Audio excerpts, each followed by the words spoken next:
Hello, a very good morning to all of you. Welcome to my channel NG Medicals. So इससे पहले वाले video में we already have discussed about the outer ear, जिसमें हम लोग ने outer ear के parts डिस्कस कर लिए थे। कौन कौन से outer ear के parts हैं हमारे पास? पिन्ना, जो कि सबसे बाहर वाला पोर्शन है, जो कि आप के आईज से भी लाइक आप देख सकते हो एंड उसे टच कर सकते हो। इसके बाद इसके अंदर एक पाइपलाइन स्ट्रक्चर जाता है जो कि थोड़ा सा एस शेप्ड होता है, that is external auditory meatus. External auditory meatus जहां पर भी एंड होता है वहीं से आपका टिम्पैनिक मेम्ब्रेन या आप कह सकते हो ईयर ड्रम स्टार्ट हो जाता है। तो इतने सारी चीजें आपकी आउटर ईयर में देखने को मिलती हैं। Now we are going to see the middle ear, that means जितना भी आपका ईयर ड्रम है उसके बाद जो स्ट्रक्चर है that will be under the middle ear. Okay, according to this structure, you can see that the pinna, the external auditory meatus, this pipeline structure, and this one is ear drum.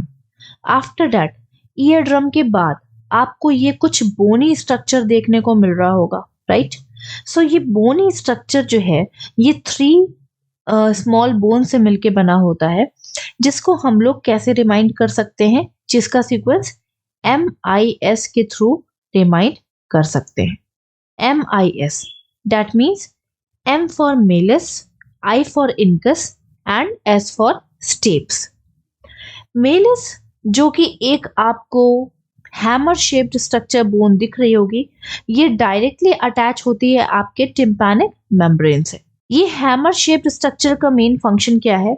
Tympanic membrane जितना भी vibrations collect करती है आपके external auditory Maytas से, उस vibration को receive करती है आपके टिम्पैनिक मेम्ब्रेन से। अब अगर आपके टिम्पैनिक मेम्ब्रेन मूव कर रही है, यहाँ पे देखिए, ये आपके टिम्पैनिक मेम्ब्रेन इस तरह से मूव कर रही है। बाहर से जितना भी वाइब्रेशन यानी कि जितने भी साउंड्स आ रहे हैं आपके ईयर के अंदर इस तरह से एंटर करते हैं, फिर आपकी टिम्पैनिक मेम्ब्रेन उसको और अंदर की तरफ पुश करती है, जैसा कि आप यहाँ पे देख सकते हो। पुश कर रही है तो ये वाइब्रेशन वो पुश के टाइम पे किसको देगी? जो उससे अटैच स्ट्रक्चर होगा। कौन सा स्ट्रक्चर है उससे अटैच? ये फर्स्ट वाली बोन जिसको हम लोग ने मेलिस बोल दिया, जो कि एक हैमर शेप्ड स्ट्रक्चर है। अब अगर ये हैमर शेप्ड स्ट्रक्चर है तो ऑब्वियस सी चीज है, हैमर मीन्स होता है हथौड़ा, तो ये एक तरह से देखो हथौड़े की तरह मार रही है दूसरी बोन को, इस तरह से ऐसे ऐसे ऐसे पुश कर रही, ठीक है। सो मेलिस का मेन काम क्या है कि वो पुश करती है आपके इनकस को, यानी कि बीच वाली बोन को।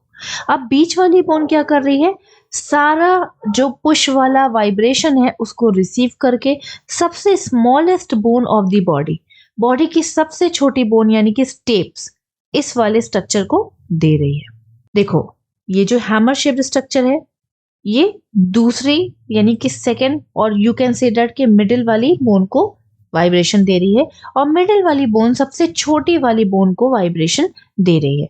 अब जैसा देखने में आपको दिख रहा है कि ये सबसे छोटी बोन है, अगर छोटी बोन पे प्रेशर पड़ेगा तो वो तेज मूव होगी, ऑब्वियस सी बात है, छोटी बोन है तो वो लाइट वेटेड होगी, और अगर उस पे कोई आप प्रेशर पड़ेगा तो वो इजीली और फास्ट मूव होगी।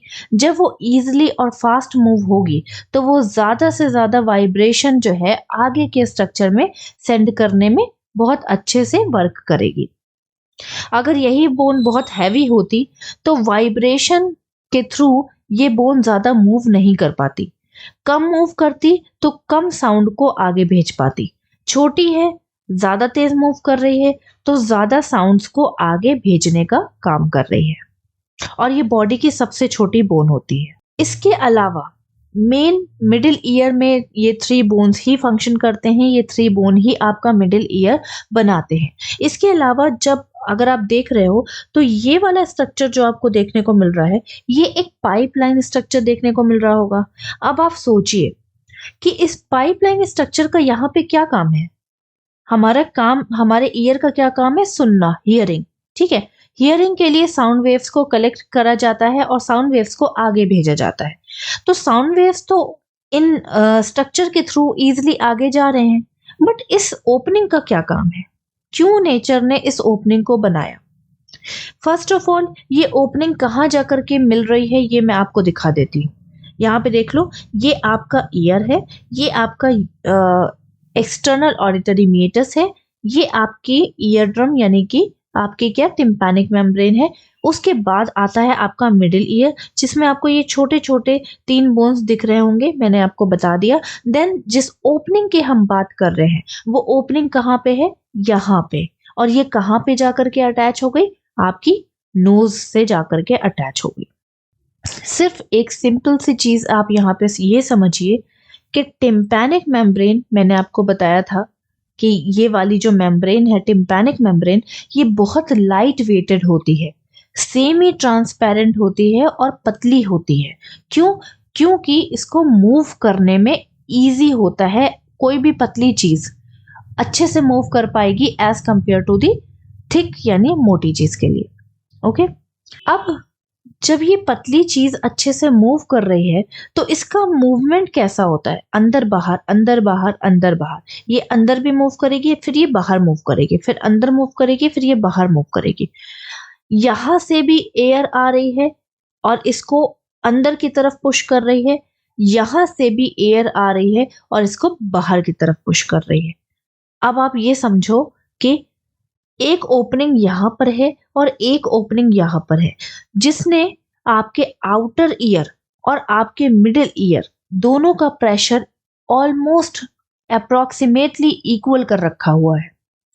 अगर प्रेशर मैं यहां पे ज्यादा कर दूं, ध्यान से सुनिएगा, अगर मैं प्रेशर यहां पे ज्यादा कर दूं और यहां पे कम कर दूं तो आपकी टिम्पैनिक मेम्ब्रेन सिर्फ कैसे होकर के रह जाएगी, सिर्फ सी शेप्ड में, उल्टे सी शेप्ड में होकर के रह जाएगी और ये बाहर की तरफ नहीं आएगी। क्यों? क्योंकि यहां से इसको प्रेशर बहुत ज्यादा मिल रहा है और यहां से इसको प्रेशर कम मिल रहा है। तो जब ये टिम्पैनिक मेम्ब्रेन आपकी अंदर बाहर मूव ही नहीं करेगी तो आपकी साउंड वेव्स आगे ट्रांसफर कैसे होंगी? समझ गए? तो इस ओपनिंग का मेन काम क्या है कि आउटर ईयर के यानी कि टिम्पैनिक मेम्ब्रेन के इधर वाले एरिया के प्रेशर को बना के रखना, यहाँ का प्रेशर और यहाँ का प्रेशर इक्वल रखना, जिससे कि टिम्पैनिक मेम्ब्रेन ऐसे और ऐसे आराम से मूव कर पाए। अब अगर मैंने इस वाली ओपनिंग को बंद कर दिया और इस वाली ओपनिंग से प्रेशर आता रहा तो आपकी टिम्पैनिक मेम्ब्रेन सिर्फ इस शेप में ही मूव करेगी, वापस से पिछले वाले शेप में नहीं आएगी। सेम प्रॉब्लम आएगी कि आपको लगेगा कि आपके कान बंद है, आपको कुछ आवाज अच्छे से सुनाई नहीं देगी। क्यों? क्योंकि टिम्पैनिक मेम्ब्रेन जो कि मीडियम है आउटर ईयर और मिडिल ईयर का, वो आगे आपके साउंड वेव्स को ट्रांसफर ही नहीं करेगी क्योंकि प्रेशर उसको मेंटेन नहीं मिल पा रहा है, तो आपको सुनाई कैसे देगा? आई थिंक आपको क्लियर हुआ होगा कि इस ओपनिंग जिसको हमने जुस्टा चाइन ट्यूब कह दिया, इसका मेन फंक्शन क्या है। चलिए अभी तो अब थ्योरी पार्ट पे थोड़ा सा डिस्कस कर लेते हैं हम लोग। सो मैंने आपको बताया कि middle ear is composed of 3 important bones, MIS, that is malleus, incus and stapes. तो इस तरह से आप अपना कंटेंट भी बना लोगे और इजीली आपको लर्न भी हो जाएगा। तो तीनों ही किसके पार्ट हैं? आपके मिडिल ईयर के पार्ट हैं। तीनों को अगर हम कंबाइन कर दें या तीनों को एक साथ अगर हम बोलने की ट्राई करें तो इसको हम बोल सकते हैं ऑसिकल्स, ईयर ऑसिकल्स। अगर क्वेश्चन आता है व्हाट इज ईयर ऑसिकल्स तो आपको समझ जाना चाहिए कि मिडिल ईयर के तीनों बोन्स की बात चल रही है। नेक्स्ट है आपका साइज। तो मैंने आपको पहले ही बता दिया, जो हैमर लाइक स्ट्रक्चर बोन है दैट इज मेलिस, ये सबसे बड़ी होती है और जो स्टेप्स है जो कि सबसे लास्ट में होती है वो सबसे छोटी होती है। सिर्फ ईयर की नहीं, पूरी बॉडी की सबसे छोटी बोन आपकी स्टेपिस होती है या स्टेप्स होती है जो कि आपके ईयर में मिलती है, और जो इनकस है वो मीडियम साइज की है। नेक्स्ट आ जाते हैं shape. Shape first of all malice जो कि हैमर लाइक देखने में होती है तो इसको हमने हैमर शेप लाइक बोल दिया। इनकस जो कि बीच में होती है वो एनविल शेप की होती है। एनविल क्या होता है? एनविल वो एक लोहे का कह सकते हैं कि एक तरह का लोहे का बना होता है, यहाँ पे आप देख सकते हो, जिसपे जो मोची होता है वो जूते ठीक करता है। ठीक है, यहाँ पे आप देख सकते हो जैसे कि कोई भी मोची इस पे अपने या किसी के शूज ठीक करता है, उसको हम एनविल बोलते हैं। तो ये वाली जो बोन है, this is like anvil shape. Next जो स्मॉलेस्ट बोन है वो थोड़ा सा हॉर्स शेप स्ट्रक्चर, हॉर्स के शू के शेप के स्ट्रक्चर की होती है, घोड़े के पैर के स्ट्रक्चर के शेप की होती है। नेक्स्ट है कनेक्शन। तो कौन सी बोन किसका कनेक्शन बना रही है, किसके बीच में कनेक्शन बना रही है? मेलिस जो कि आपके टिम्पैनिक मेम्ब्रेन से अटैच होती है, या तो आप कह सकते हो कि ईयर ड्रम से अटैच होती है। तो ये किसके बीच में कनेक्शन बनाएगी? ईयर ड्रम से बनाएगी और इनकस के बीच में कनेक्शन बनाएगी। मतलब ईयर ड्रम और इनकस के बीच में कौन सी बोन है? मेलिस। सेम इनकस जो है वो आपके मेलिस से अटैच है और स्टेप से अटैच है। तो आप कह सकते हो कि इनकस जो है वो मेलिस और स्टेप्स के बीच का कनेक्शन बना रही है। Next steps. स्टेप्स जो कि सबसे छोटी बोन है वो आपके मेलिस से इनकस से अटैच है एंड नेक्स्ट वाले area that is oval window से अटैच्ड है। तो ये किसके बीच में है? Incus and oval window. Next आ जाते हैं फंक्शन। तो पूरे ईयर का सेम फंक्शन होता है हियरिंग। हियरिंग को कंप्लीट करने के लिए जो साउंड आपके कान में जाते हैं उनको सबसे अंदर वाले ईयर के पार्ट में, दैट इज इनर ईयर के पार्ट में भेजना इंपॉर्टेंट होता है। तो मिडिल ईयर का क्या काम है कि transfer the sound vibrations to the inner ear. तो ये थे हमारे 3 स्पेशल बोन्स जो कि आपके ईयर के अंदर मिलते हैं। देखने में कुछ इस तरह से होते हैं, आप स्ट्रक्चर भी देख सकते हो। नेक्स्ट आ जाते हैं जिस ट्यूब की हम लोगों ने बात की थी, यूस्टाचाइन ट्यूब। यूस्टाचाइन ट्यूब एक कैनाल होता है, एक पाइपलाइन स्ट्रक्चर होता है, कार्टिलेज से मिलके बनता है। कार्टिलेज कौन सा? इलास्टिन कार्टिलेज से मिलके बनता है। कार्टिलेज क्या होता है? बॉडी के बोन्स के ऊपर जो एक स्ट्रक्चर आपको देखने को मिलता है, एक कह सकते हैं स्मूथ स्ट्रक्चर। जब आप बॉडी की किसी भी बोन के सबसे टॉप वाले एरिया और सबसे लोअर वाले एरिया को टच करोगे तो आपको वो काफी स्मूथ मिलेगा और उस पे एक कवरिंग भी देखने को मिलेगी। उस कवरिंग को हम कार्टिलेज बोलते हैं। सो ये कहाँ पे सिचुएटेड है? मिडिल ईयर और नोज के बीच में सिचुएटेड है। अभी आपको ये समझ में आ रहा होगा कि जब आप ईयर में कोई ड्रॉप डालते हो तो आपके माउथ में उस ड्रॉप का टेस्ट कैसे आ जाता है, क्योंकि आपके पास ये वाली ट्यूब होती है, दैट इज यूस्टाचाइन ट्यूब।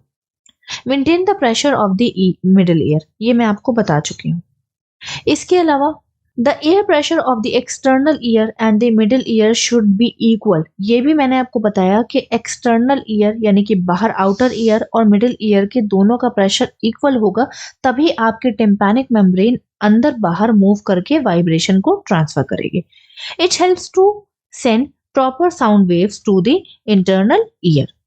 तो जब आपकी टिम्पैनिक मेम्ब्रेन के पास अच्छी वाइब्रेशंस आएंगी और वो अच्छे से मूव करके आपकी बोन्स को देगी, तभी आपकी बोन्स इंटरनल ईयर को पास कर पाएंगी।